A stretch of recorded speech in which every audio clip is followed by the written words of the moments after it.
and Genesis 4. The Genesis 4 being the most recent appearance happening in January. So these guys have not played for about 5 months, 4 months or so. Well, let's see who has done their research and who has not as we're starting into game number 1 of Winners Quarters, Salem versus Zero. I've always thought, in my humble opinion, which I don't know, you can take that with a grain of salt, I've always thought this is not a great matchup for Bayonetta.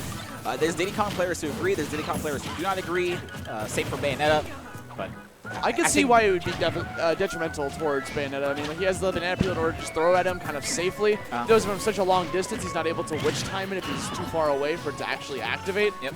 Diddy Kong's able to get a lot of down tilts and sneaky attacks, and also he gets a lot off of grabs. Yes, indeed. I think just in general, having Banana in his hand makes it really, really hard for Bayonetta to kind of do stuff. She can try to witch time close enough to say, hey, I bet you're going to throw Banana, but, you know, he can also just not throw that Banana. So she has to guess sometimes. I think she, at the end of the day, still is Bayonetta, though, a very strong character. But I don't know. I guess we'll, you know, they're 2-2, so let's go either way. Yeah, I mean, like I said, Zero does have the most recent wins. Zero has definitely learned the matchup. Oh, not like that, though. Salem just actually SDing, throwing away his stock against Zero.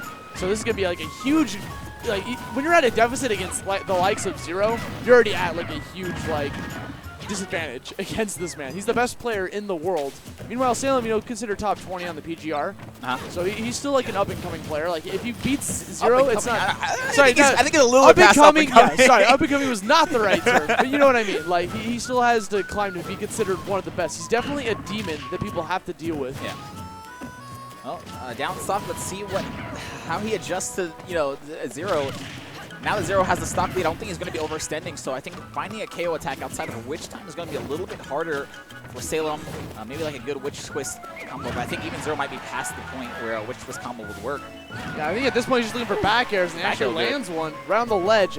Even though he threw away his first stock, he's still bringing it back pretty even. He's only at a 38% deficit. He's doing a lot of actions using the bullet arts coming from the neutral airs in order to destroy the peanut pop gun that Zero keeps spamming against him. It actually goes through it, continues to apply a little bit of damage towards the Diddy Kong.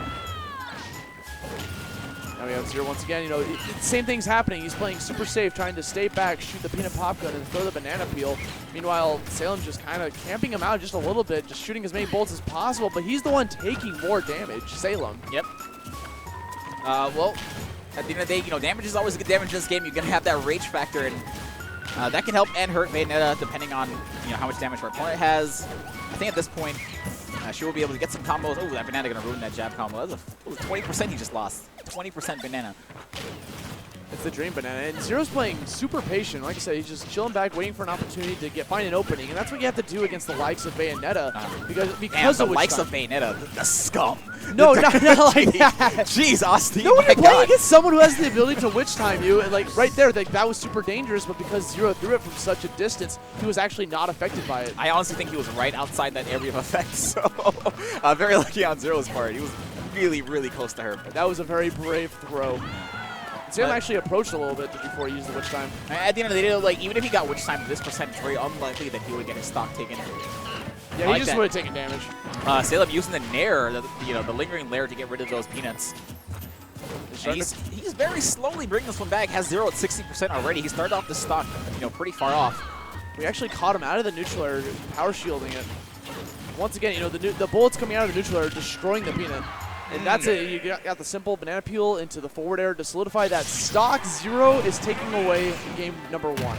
I like that. Those short hop nairs coming out from Salem, it's a really, really good strategy. It's kind of hard to get in, for a lot of characters to get in. Diddy Kong, unfortunately, does have quite a few ways to get in past that, as we saw at the end of the first game. Let's see if Salem can adapt. He wasn't too far off. He was bringing it back at the end of game number 1, but whoa, new overlay. I like Jesus it. Christ. Yo, what's going on, guys? I like this. This is nice. Like, you got like 5 screens or 4 screens and a little Momocon thing up there. Salem's looking right at me. Dude. Yeah, dude, get him away.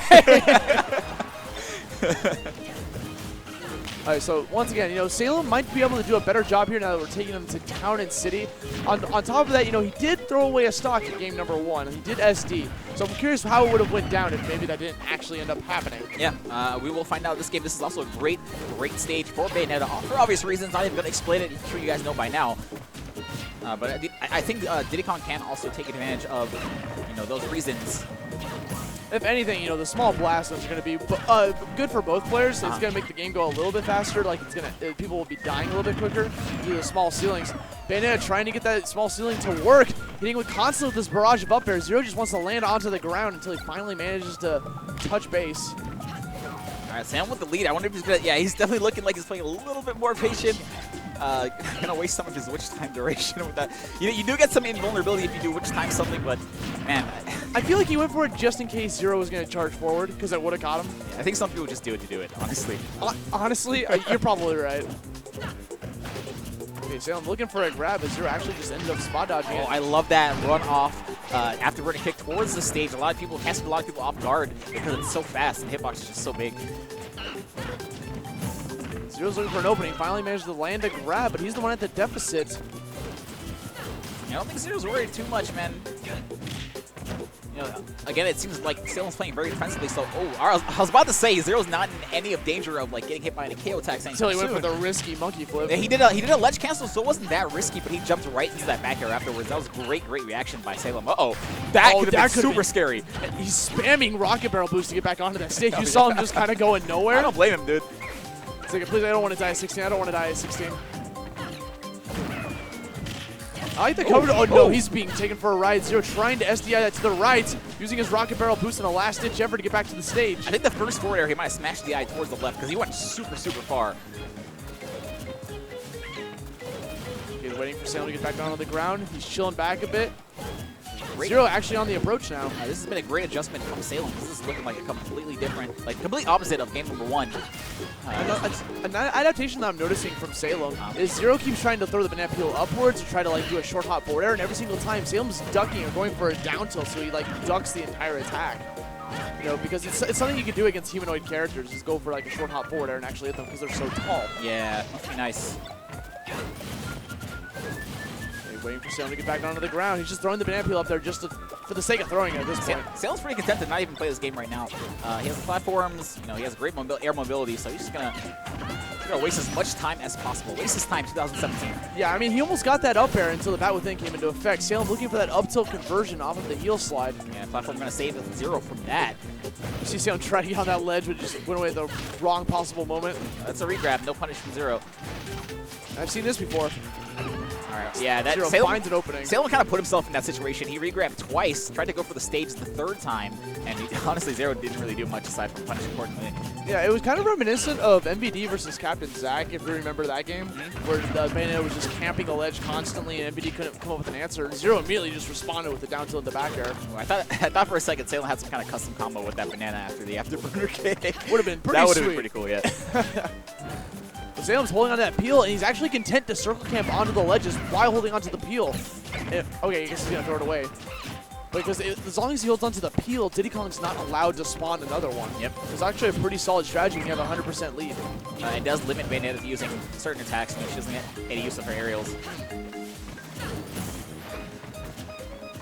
You see how I'm running away? Salem doesn't even want to play, man. 2 minutes remaining. How long can he run away?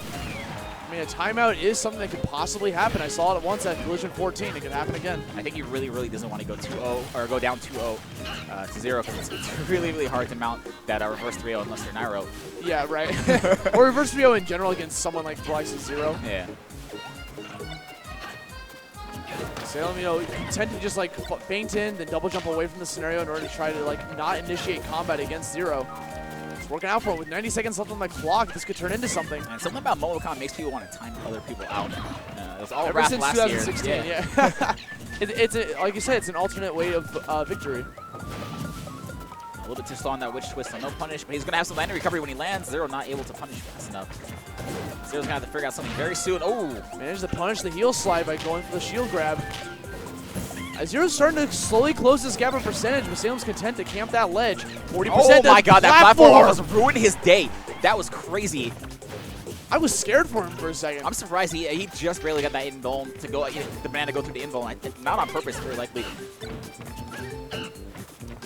Zero's very aware of the timer. It's with the up air. Worried too. Oh, he caught him out of the afterburner what kick. A call out. You see Zero's look on his face? He was like, ooh. You see the look on Pierce's face as he actually I swear, Pierce living vicariously through this man. Yo! I hope one day when I retire, I find a top player to coach that I can just live through. Like, live through someone. He loves it. In his mind, is sitting up there playing against Salem. But what a call out from Zero. That up air perfectly timed to catch him out of his dive kick. And do you think that was on purpose? Hell yeah, I think that was on purpose. Zero's reaction. He put his hand to his mouth after he landed that up air. That was so sneaky. It's like, you want to time me out, fam? Like, not happening. All right, back to Talent City for game number 3. You know, Salem honestly was in control for most of that game number 2, so let's see if we can do it again without making that vital error at the end of the game. Right. Salem getting grabbed by Zero. Ended up mashing out. When you're at that little percent, it's pretty easy to mash out. You just kind of want to throw him right away, not risk trying to get some pummels in. Zero carrying him with the platform. That almost got a kill if they would have gotten the correct read. Hit him with the double back here and try to follow up with a forward air. Oh, man. What? That is super unfortunate. Getting hit with that barrel. As soon as he knocks Zero out of it, that's a ton of damage. Very, very even so far. This is looking a lot better than game number 1, at least, for Zero, even though he was able to win in the end. Oh, he's hitting with the forward air. He has the banana peel back in hand. Salem trying to pick back down onto the ground. Oh, that dash attack? I mean, he's trying to do it to grab the banana peel, but it does not matter. Hits it down tilt into an up smash. And even on Talent City, not enough. That's pretty crazy. It must have been the perfect DI. That banana peel was in play for a very long time. Tries to get the hoo-ha, but Salem just air dodges out of the way. So close! So try again! Oh, bat within, man. Everybody cries about this mechanic. I swear, no one understands. You only understand if you're a Bayonetta player. It actually screws you over a lot. If you expect the bat within, you can punish accordingly. That's exactly what Zero did. I don't know about that. I feel like he just pressed up tilt twice. Just cause? I mean, he saw himself hit the bat within. There's no reason not to because he didn't move anywhere with the bat within. You know, you do have recovery after it ends, so. So might as well just throw it out a second time, see what happens. Now Zero looking pretty good. Salem's got to figure something out to end the stock. Because unlike game number 1, wow. Did you hear that guy screaming in the background? Wow. Do you think I felt he was like screaming out loud until Salem down there to his death and then stopped screaming. It was a trap. Was that a trap? It was Pierce. It was Pierce. Pierce? Was that you? It was. I don't know what the hell that was. What? Well, that's super, super unfortunate. That is a really, really unfortunate way to go out. But Zero will take it 3-0 over Salem. Now he needs to update those Austie stats. 2 of those 6 stocks were SDs.